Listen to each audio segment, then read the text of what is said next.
Isang napakagandang hapon po sa inyong lahat. Narito ko ngayon para sa update ng mga lotto result ng PCSO.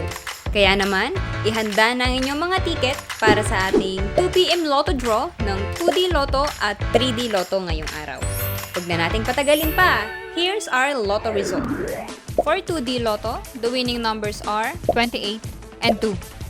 In exact order. Pwedeng manalo ng 4,000 pesos pag nag-match ang iyong mga number in exact order. 2,000 pesos naman para sa Rambolito System Play.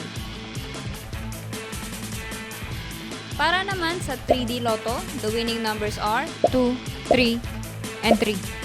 In exact order. Pwedeng manalo ng 4,500 pesos pag nag-match ang iyong mga number in exact order.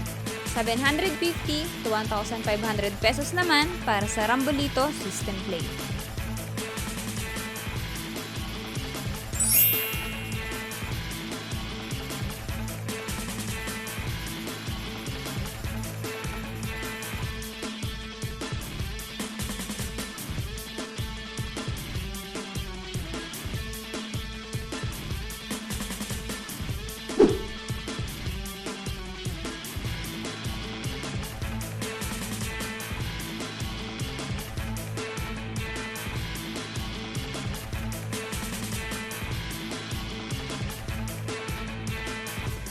Po ay babala sa ating mga lotto players. Ang lotto ay live na binobola, kaya wala pong nakakaalam ng mga number na lalabas.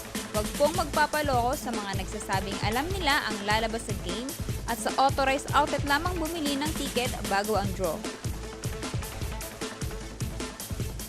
Para maklaim ang inyong prize, pumunta lang sa authorized lotto outlet pag nanalo ka ng umabot sa 20 to 10,000 pesos.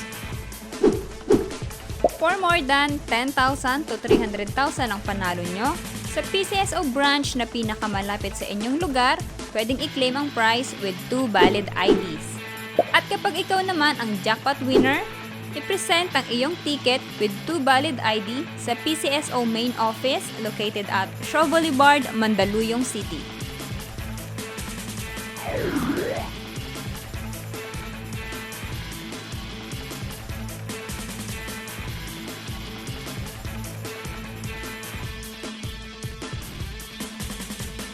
Congratulations po sa lahat ng ating winners at magkita-kita tayo mamayang 5pm draw ng ating 2D Lotto at 3D Lotto. Maraming salamat po.